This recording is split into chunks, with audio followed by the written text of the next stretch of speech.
The king just broke his silence. Richard Petty's bombshell confession is sending shockwaves through NASCAR. After 200 wins and 7 championships, he finally admitted what everyone feared, and his crew chief saw it coming all along. Richard Petty isn't just a NASCAR legend. He's the benchmark, the measuring stick, the guy every driver gets compared to when people debate who's the greatest of all time. With a nickname like The King, you'd think his career was nothing but glory from start to finish. You'd be wrong. In a recent fan Q&A on the Petty Family Racing YouTube channel, someone asked Richard about his final race at Atlanta Motor Speedway back in 1992. Did he ever wish he'd raced another season or two? The question seemed innocent enough. Nobody expected what came next. "I should have stopped earlier," Petty said. Just like that. No sugarcoating, no long explanation. The man who defined NASCAR success for an entire generation basically admitted he overstayed his welcome behind the wheel. Let that sink in. Richard Petty, the driver with more wins than anyone in NASCAR history, nearly twice as many as second-place David Pearson's 105, is telling the world he should have walked away sooner. But here's where it gets really interesting. When Petty won his 200th and final race on July 4th, 1984 at Daytona's Firecracker 400, he was already past his prime. That wasn't just any race either. President Ronald Reagan flew in on Air Force One, gave the "start your engines" command via phone at 30,000 feet, then landed and watched the whole thing from the press box. First sitting U.S. president to ever attend a NASCAR race. The finish was pure Hollywood. Petty and Cale Yarborough battled door-to-door on the final green flag lap. Yarborough passed Petty on the backstretch. Then a crash brought out the caution on lap 158 of 160. Under the rules back then, drivers raced flat out back to the start-finish line when the yellow flag came out. Petty dove under Yarborough coming off turn 4 and beat him by inches to claim that historic 200th win. After the race, instead of going to victory lane first, Petty immediately got out of his car and headed straight up to Reagan's suite. They ate Kentucky Fried Chicken together with other drivers while Tammy Wynette sang and a crowd of 80,000 fans celebrated below. Perfect ending to a perfect career, right? Except it wasn't the ending. Not even close. Petty raced for 8 more years after that, 241 more races, and he never won another one, not a single victory.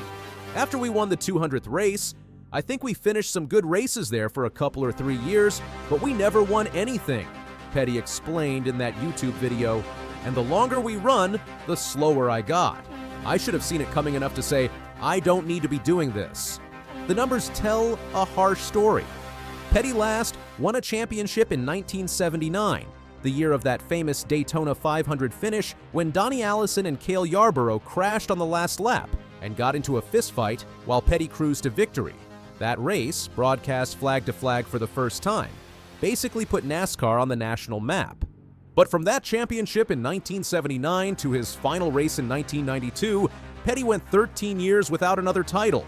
His final 5 seasons, he never finished better than 20th in the championship standings. For a guy who won 7 championships, that's not just bad. It's brutal. The 1992 season was particularly rough. Petty announced his retirement in October 1991, turning his final year into what he insisted on calling the Fan Appreciation Tour, not a farewell tour, because as he put it, I ain't going anywhere. At each race, he'd lead the field on a pace lap to wave at fans. The entire NASCAR world came out to celebrate the King one last time. But celebrating didn't make him competitive. In 29 races that season, Petty never finished in the top 10. Not once. His best finish was 15th, and he did that 3 times. For the season finale at Atlanta, he barely qualified 39th out of 41 cars. That final race, the 1992 Hooters 500, is considered the greatest NASCAR race ever, but not because of Petty. 6 drivers had a mathematical shot at the championship. Jeff Gordon made his Cup Series debut. The race featured Petty, Gordon, and Dale Earnhardt all taking the green flag together, the only time that ever happened with those 3 legends, and Petty's car caught fire. On lap 94, he got caught up in a crash. The impact ruptured the oil cooler. Oil leaked onto hot metal. Flames erupted. His famous number 43 STP Pontiac coasted to the infield burning as 160,000 fans watched in horror. He managed to get back out and limped to a 35th place finish, 151 laps down. Not exactly the storybook ending people hoped for. So why did he keep racing? Why push through 8 years of declining performance, watching younger drivers lap you, knowing you're not competitive anymore? I love to drive a race car so much that if they hadn't made me get out, I'd probably still be driving, Petty admitted. Again, I love to drive the race car so much that if they hadn't made me get out, I'd probably still be driving. There's your answer. Pure, simple love of the sport. The same passion that drove him to 200 wins became the thing that kept him in the seat too long. Dale Inman, Petty's longtime crew chief and his spotter in that final race, saw the whole thing unfold. He echoed the same sentiment when reflecting on the King's final years. According to Inman, Petty's situation wasn't unique. Most drivers stay longer than they should. The sport evolves. Cars get faster. Younger drivers come in with different skills, and the veterans who once dominated slowly lose their edge. But Inman also remembered a specific moment that showed Petty's relief about retirement. After hanging up his helmet, the two were in Charlotte watching a practice session. They looked toward a corner where cars were diving in at speeds that would make your stomach drop. Petty turned to Inman and said, "Boy, I'm glad I don't have to go down in that corner that hard anymore." By 1992, Petty had lost 75% of his hearing from a lifetime around roaring engines. He'd had 40% of his stomach removed in 1978 because of stress-induced ulcers. His body had paid the price for 35 years in a race car. And unlike some drivers who retired at their peak, Dale Earnhardt Jr. and Martin Truex Jr.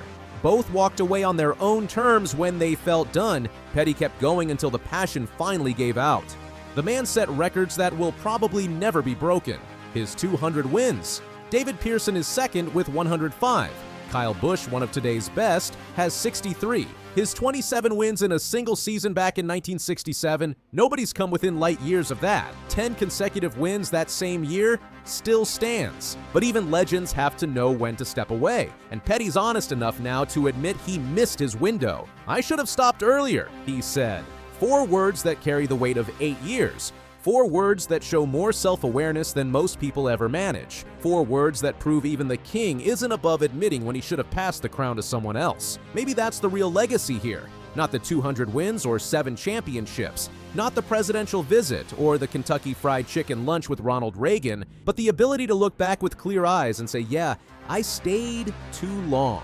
Because that takes guts. Admitting you loved something so much that you held on past when you should have let go, that's harder than winning 200 races. That's the kind of honesty that makes a legend truly great, not just on the track, but as a human being who understands his own limits. Richard Petty will always be the king, but even kings have to know when to leave the throne.